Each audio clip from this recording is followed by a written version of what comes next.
আসসালামু আলাইকুম। আজ শবে বরাত, মুসলমানদের সবচেয়ে প্রিয় দিন।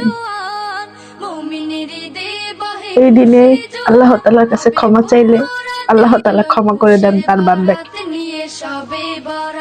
কিন্তু বান্দার কাছে কখনো ক্ষমা চাইবেন না। কেন? বান্দা কখনো ক্ষমা করতে জানে না। তো আসুন আমরা সবাই আল্লাহ তাআলার কাছে ক্ষমা চাই। কেন? আল্লাহ তাআলার কাছে ক্ষমা চাইলে আল্লাহ নির্দ্বিধায় ক্ষমা করে দিবেন। কেন? উনি অনেক দয়ালু, ওনার দয়ার মানে শেষ নেই, এত দয়া করে মানুষকে।